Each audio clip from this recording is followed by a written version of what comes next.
Mommy said you'd know what to do." The little boy's voice quivered through the darkness as Ethan stopped dead on the porch, his keys still in hand. The child lay curled against the railing, his tiny fingers gripping a toy car, his shoes caked with mud. The porch light flickered, catching the hollow look in his eyes. Too old for 6 years. Ethan knelt beside him, the night air sharp with silence. "Who are you?" he whispered. The boy blinked up, shivering. "She said, 'You're the soldier who saves people.'" Ethan's throat closed. He didn't yet know. The woman who sent this boy here had once called him a hero.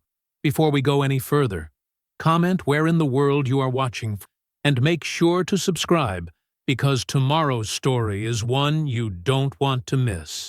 The truck rolled into town just as the sun began its slow descent behind the grain silos. Ethan Cole gripped the steering wheel with both hands, his knuckles white from hours of driving. The houses looked smaller than he remembered, softer, somehow, less permanent. The streets were quieter, too, though that might have just been him. After years of convoys and choppers, and the constant hum of generators, silence felt louder than noise. He turned onto Maple Street. The old oak trees still lined both sides, their branches forming a canopy overhead. Golden leaves drifted down in lazy spirals, catching the last of the daylight. His parents' farmhouse sat at the end of the block, white paint peeling near the gutters, porch steps sagging slightly on the left side. Home, or what used to be. The truck's engine ticked as it cooled. Ethan sat there a moment, staring at the house through the windshield. Everything felt wrong and right at the same time. He'd thought about this place every day overseas. The smell of his mother's apple pie, his father's workshop in the garage, the way morning light filled the kitchen. But now that he was here, the memories felt too big, too heavy. He climbed out slowly, his boots crunching on gravel.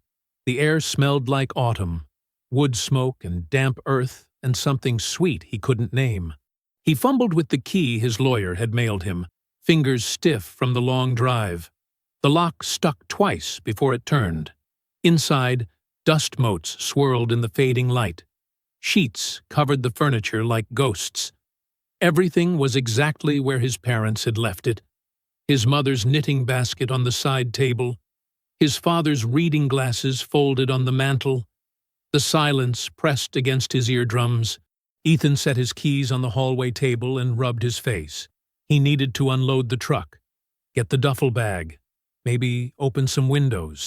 But his legs felt like lead. He walked back to the front door and stepped onto the porch. That's when he saw him. A little boy lay curled against the porch railing, fast asleep. He couldn't have been more than 6 years old. A faded superhero hoodie, Superman, the red and blue barely visible, hung loose on his small frame. His cheek rested on one arm. The other clutched a battered toy car against his chest. His dark hair stuck up in soft cowlicks. Ethan's heart lurched. He glanced around quickly. No parents, no car in the driveway, no sign of anyone else. Just the boy, breathing softly in the growing dark. "Hey!" Ethan's voice came out rough. He cleared his throat and knelt down carefully, like he was approaching something fragile. "Hey, buddy. You okay?" The boy stirred. His eyes fluttered open. Big, dark eyes that looked too sad for someone so small. He blinked up at Ethan without fear, just quiet confusion. "Where's your mom?" Ethan asked gently. "Your dad?" The boy sat up slowly, still holding the toy car. He looked at the house, then back at Ethan. His voice was barely a whisper. "Mommy said heroes live here." Ethan froze. "She said..." The boy's chin trembled. "She said heroes help when you're scared." Something cracked inside Ethan's chest. He'd heard those words before. Different voices, different languages, different wars. Kids calling for help in the rubble. Parents begging him to save their children. He'd tried. God knows he'd tried. But he hadn't saved them all. "What's your name?" Ethan's throat felt tight. Noah. Okay, Noah. Ethan stood, looking around again. The street was empty. No frantic parent running toward them, no car pulling up, just silence, and shadows stretching long across the lawn. Let's get you inside. It's getting cold out here. He scooped the boy up carefully. Noah didn't resist, just leaned his head against Ethan's shoulder like it was the most natural thing in the world. The toy car pressed between them. Ethan carried him through the front door, past the shrouded furniture, and settled him on the old couch in the living room. He grabbed a blanket from the hall closet, still smelled like his mother's lavender sachets, and tucked it around Noah's small body. The boy was already drifting back to sleep. Ethan pulled up a chair and sat down heavily. His medical training kicked in automatically. Check for injuries, signs of distress. But Noah just looked tired, bone tired, the way soldiers looked after too many nights without rest. The hours crawled past. Ethan stayed in that chair, watching Noah's chest rise and fall. Outside, the darkness deepened. Inside, the silence settled around them like snow. When dawn finally broke, pale light spilled through the windows in soft sheets. It touched Noah's face, turned his dark hair honey gold. He slept on, peaceful now, one hand still curled around the toy car. Ethan sat forward, elbows on his knees, and watched him breathe. Morning light crawled across the living room floor. Ethan stretched, his neck stiff from sleeping upright in the chair. Noah still lay curled beneath the blanket, one small hand tucked under his cheek. Ethan stood quietly and headed to the kitchen. The cabinets were mostly bare. His parents' things had been cleared out months ago, but he found bread in the freezer and some grape jelly in the fridge that hadn't expired yet. He popped 2 slices in the toaster and filled a glass with water from the tap. When he turned around, Noah stood in the doorway. The superhero hoodie hung past his knees. His dark hair stuck up on one side. "Morning," Ethan said. "You hungry?" Noah nodded. Ethan set the toast on a plate and spread jelly across both slices. He carried it to the small kitchen table and pulled out a chair. Noah climbed up and ate slowly, taking tiny bites.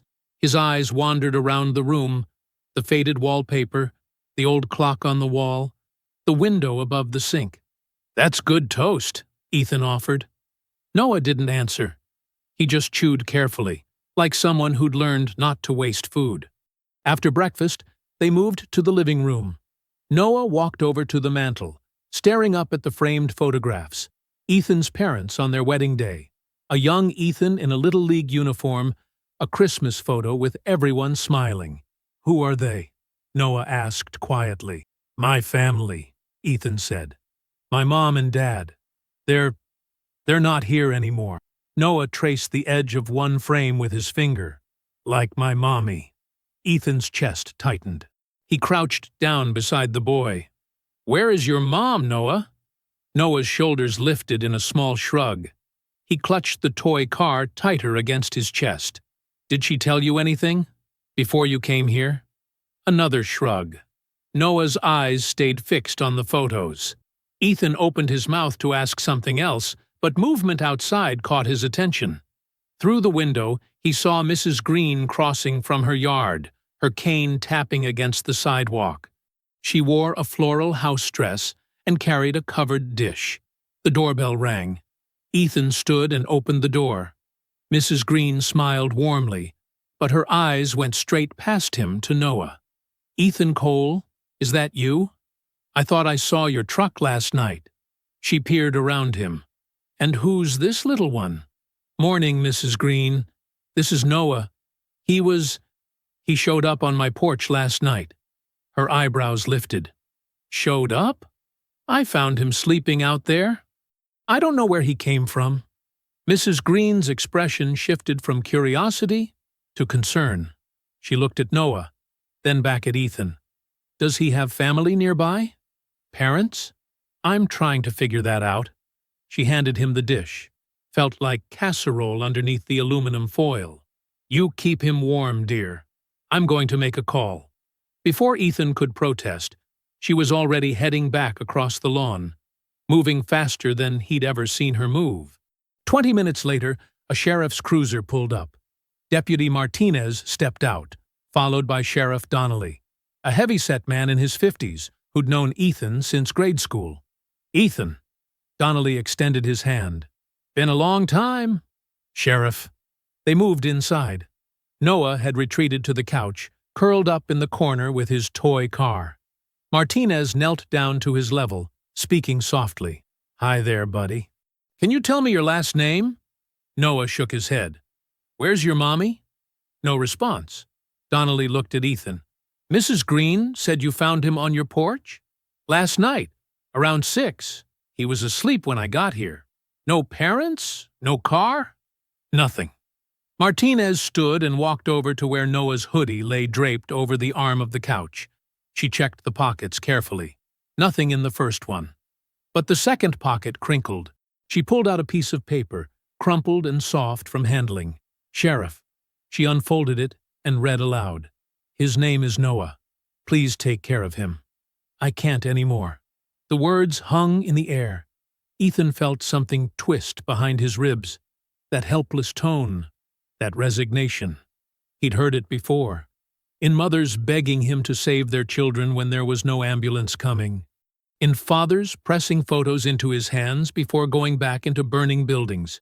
Donnelly took the note and studied it. Handwriting's shaky. No signature. No last name for the boy. "Can you trace it?" Ethan asked. "We'll try. Run missing persons reports. Check hospitals and shelters within 100 miles. He folded the note carefully. "In the meantime, you okay keeping him here?"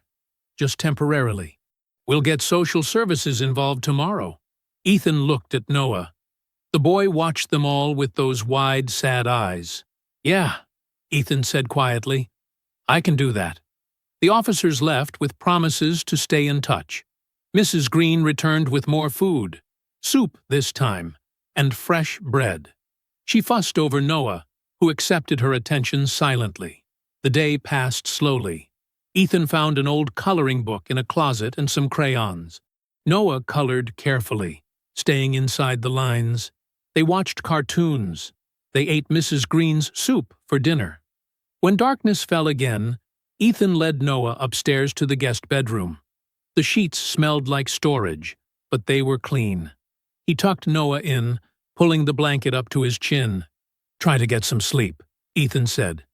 He turned to leave, but Noah's voice stopped him. "Don't leave tonight." Ethan paused in the doorway. The boy looked so small in the big bed, his eyes pleading. "I'll be right downstairs." "Promise?" "I promise." Noah's shoulders relaxed slightly. Ethan left the door cracked and headed back down. He stood at the living room window, staring out at the dark street. Tomorrow, he'd call social services. Tomorrow, they'd figure this out. But tonight, that little voice echoed in his head. "Don't leave tonight." His reflection stared back at him from the glass, older than he remembered, more tired. He thought about all the promises he'd made overseas, all the ones he couldn't keep. His chest felt tight. The phone call to child services came early the next morning. Ethan stood in the kitchen, receiver pressed to his ear, while Noah sat at the table pushing cereal around his bowl. "We'll send someone out as soon as we can," the woman on the line said. Her voice was efficient but kind. "Probably tomorrow afternoon. Can you manage until then?" "Yeah," Ethan said. "We're okay." "Good. Keep him comfortable. We'll be in touch." The line clicked dead. Ethan hung up and looked at Noah. The boy watched him with those wide eyes, not asking questions but clearly waiting. "How about we get some real food in this house?" Ethan said. "You like the grocery store?" Noah nodded slowly. They drove into town 20 minutes later. The morning sun cast long shadows across Main Street. The old hardware store still stood on the corner, its paint more faded than Ethan remembered. Peterson's Grocery sat 2 blocks down, its neon sign flickering the same way it had for 30 years. Inside, the aisles smelled like floor wax and fresh bread. Ethan grabbed a cart, and Noah walked beside him, staying close. They moved through produce first. Apples, bananas, some carrots. Then down the cereal aisle, where Noah pointed at a box with a cartoon tiger on it. That one? Noah nodded. All right. At the checkout, old Mr. Peterson looked up from the register and broke into a surprised smile. Ethan Cole? That really you? It's me, Mr. Peterson. Well, I'll be. He rang up the groceries with hands that shook slightly. Heard you were back. Your folks would be proud, son. Real proud. Ethan's throat tightened. Thanks. Peterson glanced at Noah, who stood quietly holding the cereal box. And who's this young man? This is Noah. He's staying with me for a bit. Well, isn't that nice? Peterson handed Noah a lollipop from the jar by the register. You take care of Mr. Ethan, okay? Noah accepted it with both hands and whispered, Thank you. Outside, they loaded the bags into the truck. Mrs. Green appeared on the sidewalk, making her way toward the pharmacy across the street. She spotted them and changed direction. Ethan, dear, how's our little Noah this morning? Doing all right. Just getting some supplies. Mrs. Green studied Noah with gentle concern. Such a sweet boy. She lowered her voice. I've been thinking about something. A few days ago, maybe 4 or 5, I saw a woman near the old church. She was crying something awful, sitting on the steps, all alone. Ethan's attention sharpened. What did she look like? Thin, dark hair. Wore a nurse's jacket, I think. Had that look about her, you know? Like the weight of the world was on her shoulders. Did you talk to her? I tried. Asked if she needed help. She just shook her head and walked off toward the highway. Mrs. Green touched his arm.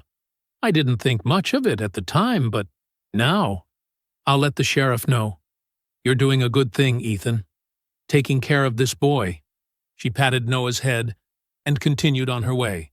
Back home, they unpacked groceries together. Noah carefully placed the cereal box on the counter like it was treasure.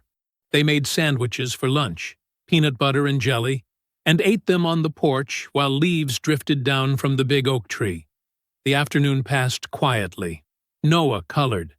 Ethan started sorting through boxes in the garage, trying to keep busy. The phone rang just after 6. Mr. Cole? This is Sheriff Donnelly. Ethan's stomach tightened. Yeah? We found something. Car wreck about 15 miles east of town, off Route 9. Looks like it happened 2, maybe 3 days ago. Single vehicle. Ran off the road into a ravine. Ethan closed his eyes. And?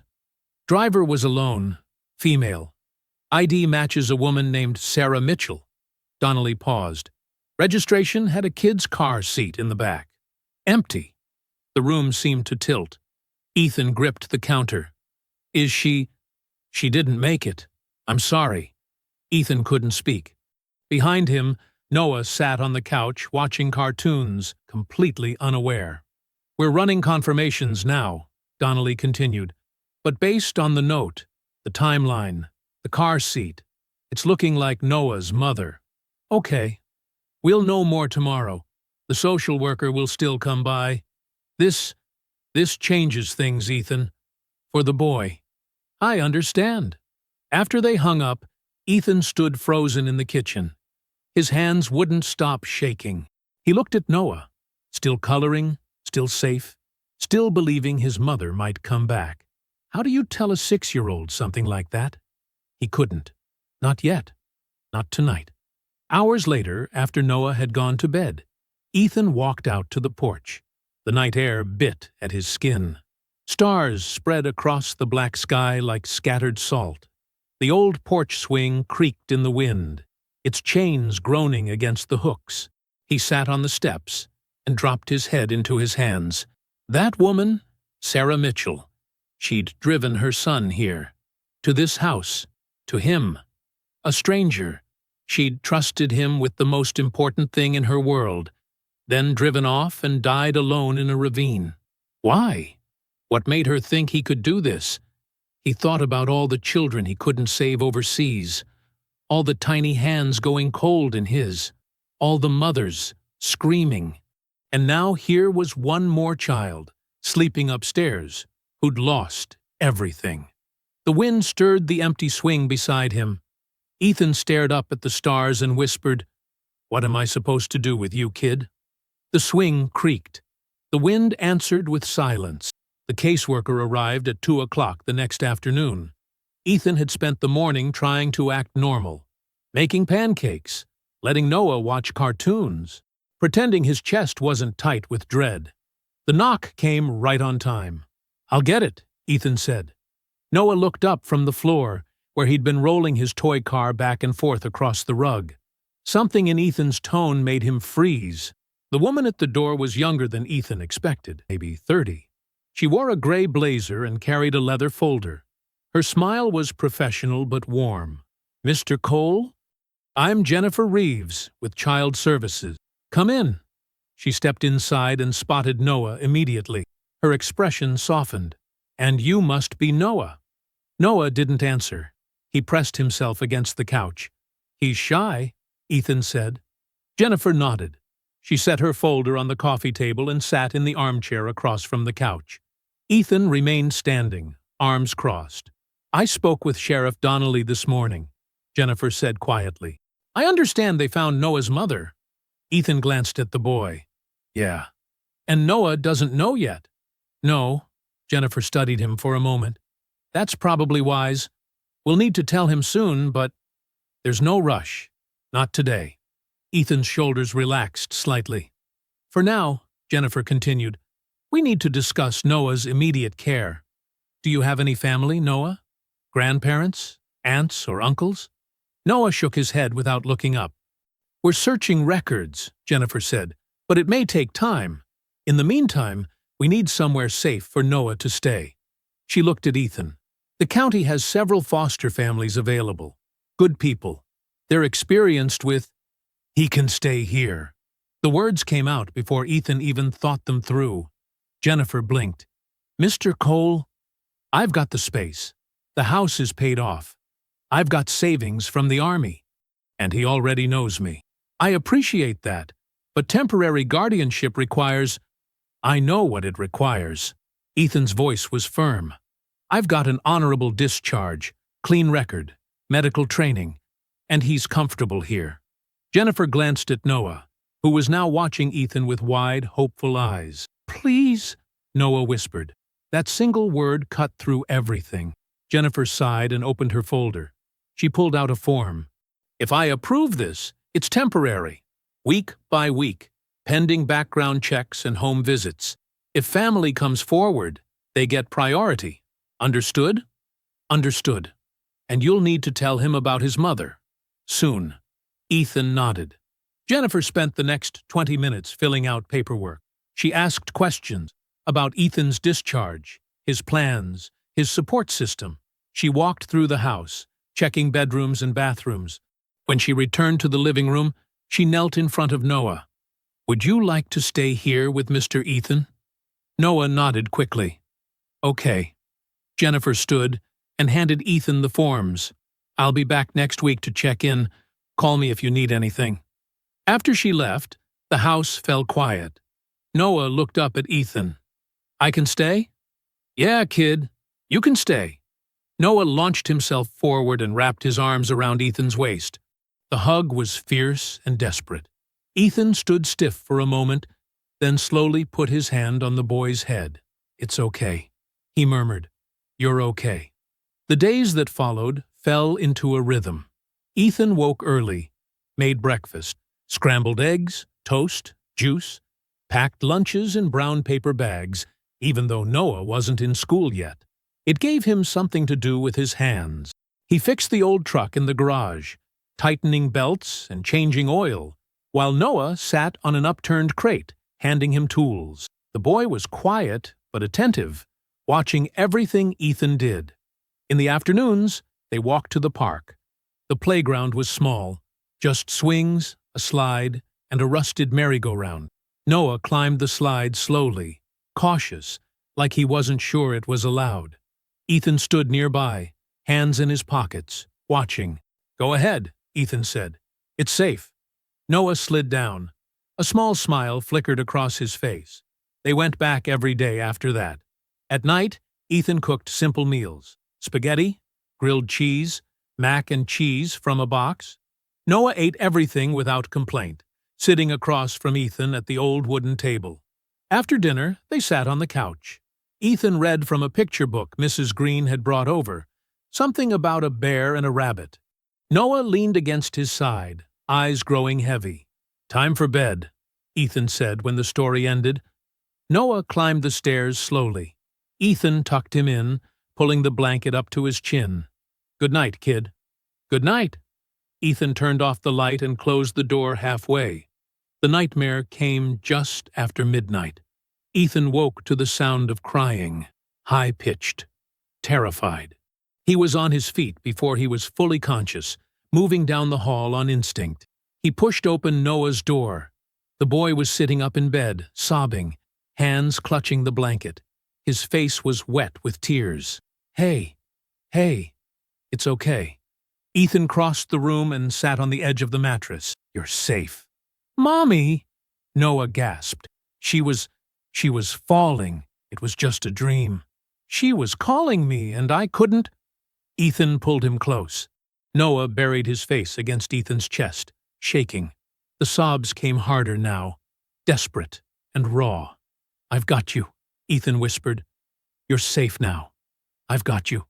He held the boy tight, rocking slightly, the way he'd seen mothers do overseas. Noah's breathing gradually slowed. The sobs turned to hiccups, then to silence. "Don't go," Noah whispered. "I'm not going anywhere." Ethan stayed. Minutes passed, then an hour. Noah's weight grew heavier against him, his breathing evening out into sleep. Ethan looked down at the boy in his arms, small, fragile, trusting. Something shifted in his chest, a crack in the armor he'd built. He thought about all the children he couldn't save, all the ones who slipped through his fingers. But this one was here, alive, breathing. And Ethan realized, with sudden clarity, that he didn't want to let him go. The morning sun came through the kitchen window, painting everything gold. Ethan poured coffee while Noah ate cereal at the table. The boy's legs swung back and forth, not quite reaching the floor. "Mrs. Green's cat needs feeding," Ethan said. Noah looked up, milk on his upper lip. "Can I help?" "That's the idea." They crossed the yard to Mrs. Green's porch. The old woman met them at the door, her face bright. "Well, good morning, you two." "Brought you a helper," Ethan said. Mrs. Green clasped her hands together. "How wonderful! Come in, dear." The cat, a fat orange tabby named Chester, waited by his food bowl. Noah approached slowly, cautious. "He won't bite," Mrs. Green said. "Just scoop some food from the bag there." Noah picked up the measuring cup, concentrating hard. He poured the kibble carefully, tongue poking out between his teeth. Chester meowed and began eating immediately. "You did perfect," Ethan said. Noah's face lit up. "Can we come back tomorrow?" "Every day if you want." Mrs. Green watched them both, her expression tender. "You're doing good work, Ethan." He nodded, but didn't answer. On the walk back, Noah reached up and slipped his small hand into Ethan's. The gesture was so natural, so trusting, that Ethan nearly stopped walking. He looked down at the boy. Noah wasn't watching him, just walking, holding his hand like it was the most normal thing in the world. Something warm spread through Ethan's chest. They spent the afternoon in the yard. Ethan raked leaves while Noah jumped in the piles, laughing. The sound startled Ethan. He hadn't heard the boy laugh before. It was high and bright, and completely unguarded. "Again!" Noah shouted, diving into the orange and red heap. Ethan raked another pile. Noah jumped again. The laughter came easier now, spilling out freely. Ethan found himself smiling. Actually smiling. Mrs. Green watched from her porch, waving. That evening, Sheriff Donnelly knocked on the door. Ethan opened it, tension creeping back into his shoulders. "Just bringing by some things," the sheriff said. He carried a cardboard box. From the car, personal effects. Thought you should have them. Ethan took the box. It was lighter than expected. Anything you need, you call, Donnelly added. Town's rooting for you both. After the sheriff left, Ethan set the box on the kitchen table. Noah was upstairs playing. The house was quiet. Ethan opened the box slowly. Inside were a few folded clothes, a worn wallet with expired credit cards, a silver necklace with a small cross, and beneath it all, a sealed envelope. The front read, in careful handwriting, "To whoever finds my son." Ethan's hands went still. He picked up the envelope, turning it over. It was sealed with tape, like she'd wanted to make sure it stayed closed until the right moment. He sat down and opened it. Inside was a single sheet of lined paper, covered in the same careful handwriting. Dear friend, if you're reading this, then I'm gone, and my Noah is with you. I pray you're kind. I pray you're patient. He's a good boy. The best boy. He doesn't deserve what's happening to him. I don't know how much time I have left. The doctors say weeks, maybe less. I can't afford treatment. I can't give Noah what he needs. I tried everything. I called every agency, every relative, every church. No one could help. But I remember you. Years ago, I was stationed overseas. I was a nurse at the field hospital outside Kandahar. You probably don't remember me. You saved so many. But I remember you. You were the medic who held dying soldiers and told them they weren't alone. You were the one who stayed calm when everyone else panicked. You saved my entire unit the night we got hit. I never forgot your face. Or your name. Ethan Cole. When I got sick and realized I was out of options, I looked you up. Found out you'd come home. To this town. To this house. I brought Noah to you because I believe you're a good man. I believe you'll protect him when I can't. Please don't let him go to strangers. Please don't let him think he's unwanted. Tell him I loved him. Tell him I tried. And tell him that heroes are real. Thank you. Sarah Bennett Ethan read the letter 3 times. His hands shook slightly. His throat felt tight. He stood and walked to the window, staring out at the darkening yard. The streetlights flickered on, one by one. She'd remembered him. After all these years, from thousands of miles away and a lifetime ago, she'd trusted him with the most precious thing she had. Ethan pressed his palm against the glass.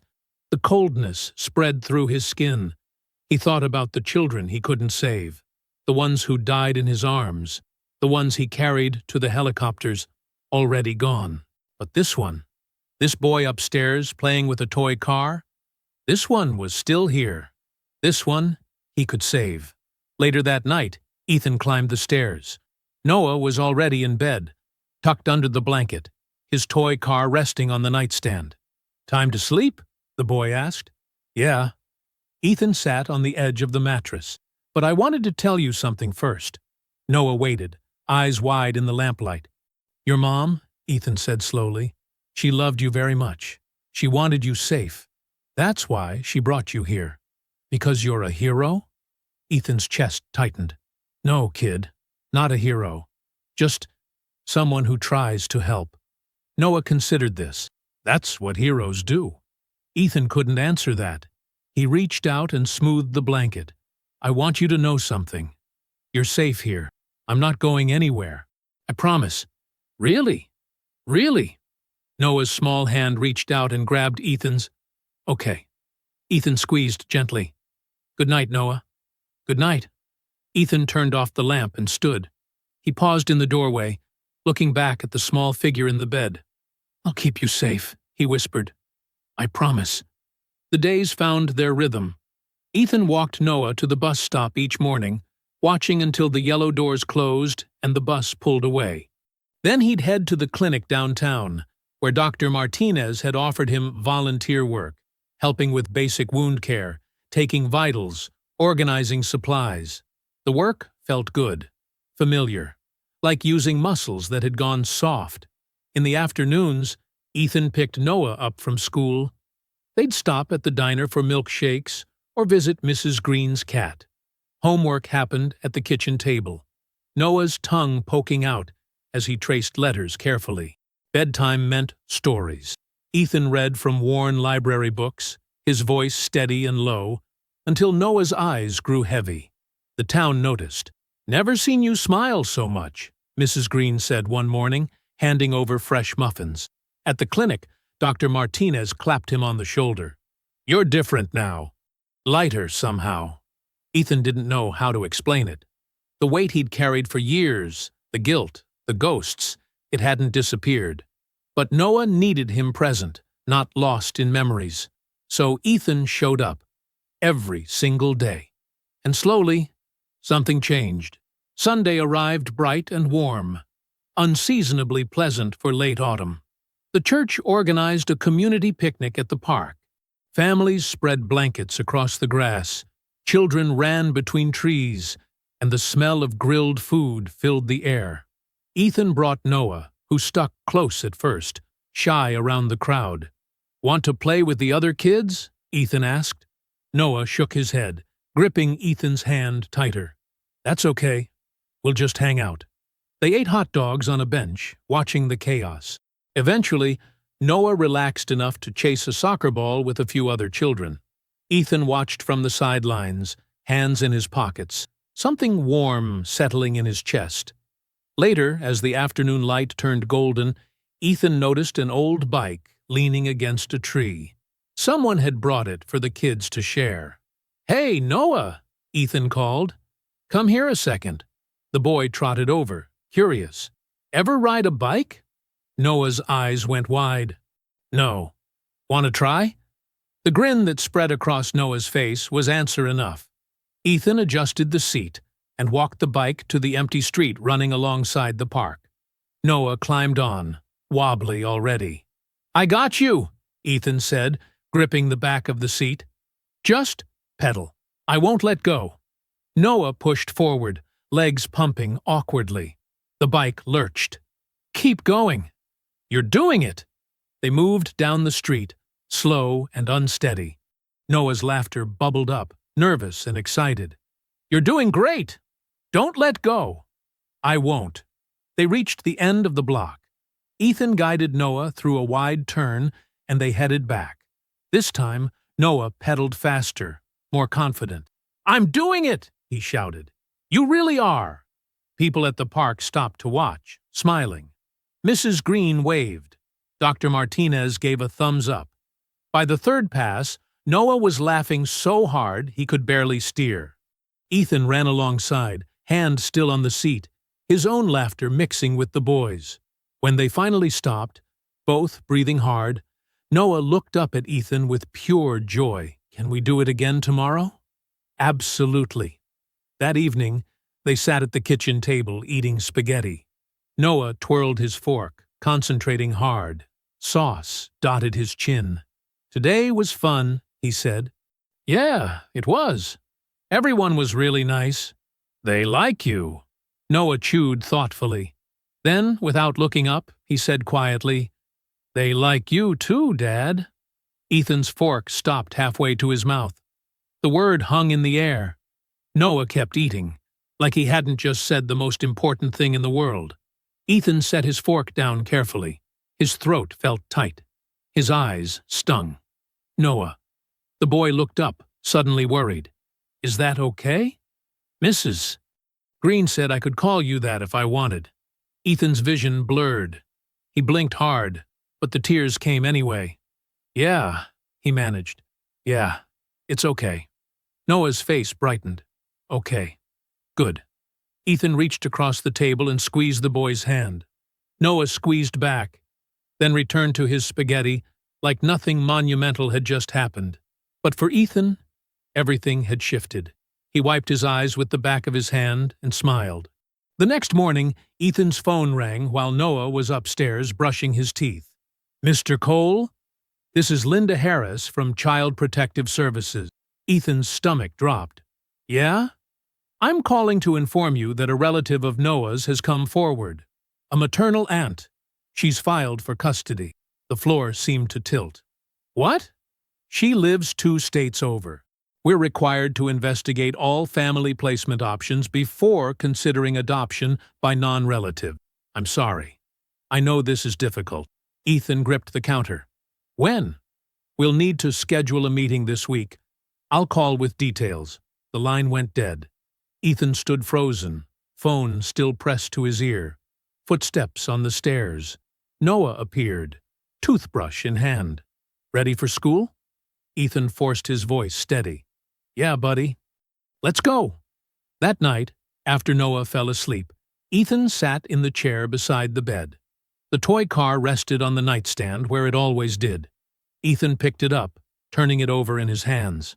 Noah slept peacefully, one arm tucked under his pillow. Ethan's chest ached.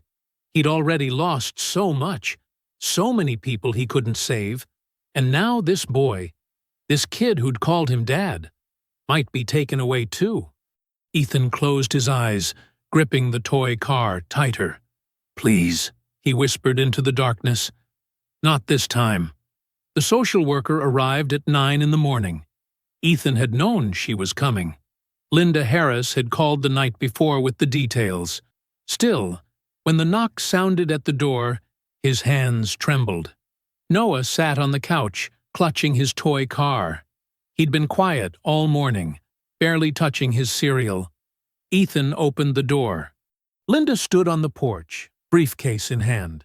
Her smile was professional but kind. Good morning, Mr. Cole. Morning. Is Noah ready? Ethan glanced back at the boy. Can you give us a minute? Of course. Ethan closed the door and crossed to the couch. He sat down beside Noah, who immediately pressed against his side. Hey, buddy, Ethan said softly. Remember what we talked about? Noah's voice was barely a whisper. You said I have to go. Just for a little while. They need to figure some things out. I don't want to. Ethan's chest tightened. I know. Can't I stay here? Not right now, but I'm going to do everything I can to bring you back, okay? Noah looked up, eyes red and shining. Promise? Ethan pulled him close. Promise. They sat like that for a long moment. Then Noah noticed the dog tags hanging from Ethan's neck. The ones he wore every day. The ones that had been overseas and back. Can I have those? Noah asked. So I remember? Ethan's throat closed up. He lifted the chain over his head and placed it carefully around Noah's neck. The tags hung heavy against the boy's small chest. There. Now you've got something of mine. And that means I have to come get you, right? Noah touched the tags, fingers tracing the stamped letters. Right. Another knock. Mr. Cole? Linda's voice, gentle but firm. Ethan stood, helping Noah to his feet. Let's go, buddy. They walked to the door together. Linda knelt down to Noah's level. Hi there. I'm Linda. We're going to take a little drive, okay? Noah didn't answer. He grabbed Ethan's hand. It's okay, Ethan said. She's nice. Linda led them to her car, parked at the curb. She opened the back door. A booster seat waited inside. Noah froze. Come on, sweetheart, Linda said. It won't be long. Noah spun and wrapped his arms around Ethan's waist, holding tight. No, I want to stay. Ethan crouched down, hands on Noah's shoulders. Hey, look at me. Tear-filled eyes met his. You're the bravest kid I know. You can do this. I'm scared. I know. But I'm going to find you. I promise. Noah's hands found the dog tags again, gripping them like a lifeline. His whole body shook. Ethan pulled him into a hug, holding him as tightly as he dared. I'll find you, buddy, he whispered. I swear. When they finally separated, Noah climbed into the car seat, tears streaming down his face. He pressed his palms against the window. Ethan stood on the curb, watching as Linda buckled him in. She gave Ethan a sympathetic look before closing the door. The engine started. The car pulled away. Noah's small hand stayed pressed to the glass until the car turned the corner and disappeared. Ethan stood alone in the middle of the empty street. The house felt wrong. Ethan walked from room to room, unable to settle. Noah's backpack still hung on the chair. His drawings covered the refrigerator. The library books sat stacked on the coffee table, but the boy was gone. Ethan sat at the kitchen table, staring at nothing. The silence pressed against his ears, the same crushing quiet he'd felt after coming home from deployment, the same hollow ache of losing people he couldn't save. He dropped his head into his hands. That evening, Ethan found himself on Mrs. Green's porch. She opened the door before he could knock, like she'd been expecting him. "Come in, dear." They sat in her small living room. She poured tea he didn't drink. "I don't know what to do," Ethan said finally. Mrs. Green settled into her chair, hands folded. "You fight. They said there's family, an aunt. What if they choose her? Then you show them why you're the better choice. I'm not even related to him. Love doesn't need blood, Ethan. You know that." He looked down at his empty hands. "What if it's not enough?" Mrs. Green was quiet for a moment. When she spoke, her voice was gentle. "Sometimes God lets us carry someone just long enough to teach us how to love again. Maybe that's all this was supposed to be." Ethan's jaw tightened. No, no, no. He stood, restless energy flooding through him. "I didn't come home just to lose someone else. Not again." Mrs. Green smiled softly. "Then don't." Ethan walked home through the gathering dark. The porch swing moved slightly in the breeze, empty and silent. He stood staring at it, remembering Noah's laughter, remembering the way the boy had called him Dad. Something hardened in his chest. He wasn't done fighting. Not by a long shot. Noah needed him. And for the first time in years, Ethan needed someone too. He climbed the porch steps and went inside, flipping on lights. The house felt less empty now. Less like a tomb. More like something worth fighting for. Ethan pulled out his phone and called Linda Harris. "I want to file for custody," he said when she answered. "Tell me what I need to do." The address led to a small house on the edge of town. Ethan pulled up to the curb and cut the engine. The paint was peeling. One of the porch steps sagged dangerously. A tired swing set rusted in the backyard. He grabbed the toolbox from his truck bed and walked to the front door. A woman answered on the second knock. She looked about 40, with dark circles under her eyes and hair pulled back in a messy ponytail. She wore an apron stained with what looked like spaghetti sauce. "Can I help you?" "Mrs. Patterson? I'm Ethan Cole." Recognition flickered across her face. "Oh, you're the one who had Noah." "Yes, ma'am." She studied him for a long moment. Then she stepped aside. "Come in." The living room was cluttered but clean. Toys scattered across the floor. A basket of laundry sat unfolded on the couch. "I'm sorry about the mess," she said.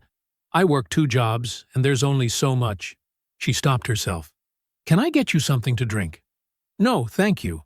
I just wanted to check on Noah. See how he's doing." Her shoulders sagged slightly. "He's in the backyard." Through the window, Ethan could see a small figure sitting alone on the bottom step of the swing set. His heart clenched. "How's he adjusting?" Ethan asked. Mrs. Patterson sank into a chair. "Honestly?" "Please." She looked down at her hands. "Not well. He barely eats. Wakes up crying every night. Won't talk to the other kids at school." Her voice cracked. "I'm trying. I really am. But I don't know what he needs." Ethan sat across from her. "You're doing your best. My best isn't good enough." She wiped her eyes. "I loved my sister. When she died, I thought taking Noah was the right thing. But I can barely afford my own bills. I work mornings at the diner and evenings at the grocery store. My neighbor watches him, but she's 70 and can't keep up. And Noah just sits there, staring at those dog tags around his neck like they're the only thing keeping him together."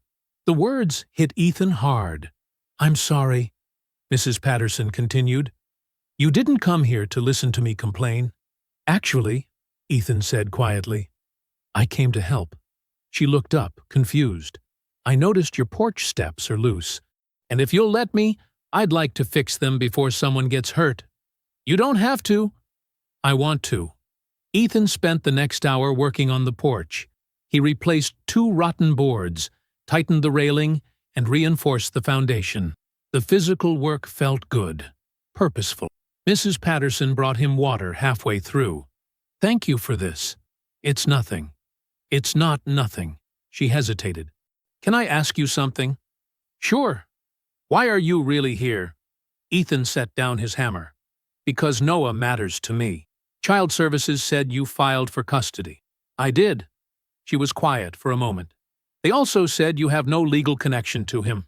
No family relation." "That's true. So why fight for him?" Ethan looked through the window at the small boy still sitting alone. "Because he needs someone who won't give up on him. And I'm not going to." Mrs. Patterson's eyes filled with tears. She turned away quickly, wiping them. The back door opened. Noah stepped onto the porch, stopping dead when he saw Ethan. For a heartbeat, neither moved. Then Noah bolted forward, crashing into Ethan's legs with enough force to nearly knock him over. "You came back!" Ethan knelt down, wrapping his arms around the boy. "I promised I would, didn't I?" Noah nodded against his chest, gripping his shirt. "I thought you forgot." "Never, buddy. Never." Mrs. Patterson watched from the doorway, one hand pressed to her mouth. Ethan stayed for dinner. He cooked spaghetti while Mrs. Patterson rested at the table. Noah sat nearby, telling him about school and his new room and how the neighbor's cat looked like Mrs. Green's.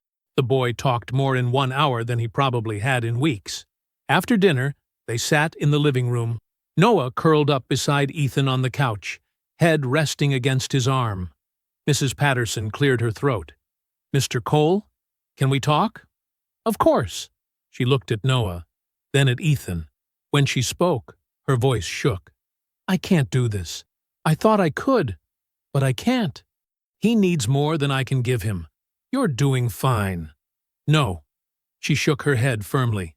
"You don't understand.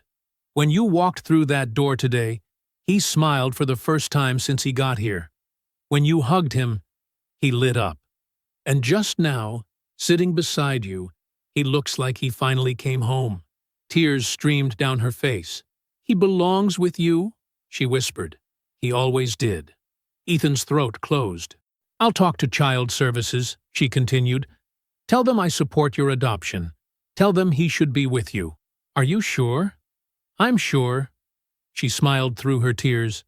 "My sister trusted you with her son. I think I should too." Later that night, Ethan tucked Noah into his old bed at Mrs. Patterson's house. The boy looked up at him, clutching the dog tags. "Are you leaving again?" "Just for tonight, but I'll be back tomorrow." "And the day after that." "Forever." Ethan brushed hair from Noah's forehead. "Yeah, buddy, forever." Noah's eyes searched his face. "Are we family now?" Ethan smiled softly, his heart full. "We always were." Noah's grip on the dog tags relaxed. His eyes drifted closed. Ethan sat beside him until his breathing evened out. Then he stood quietly and walked to the door.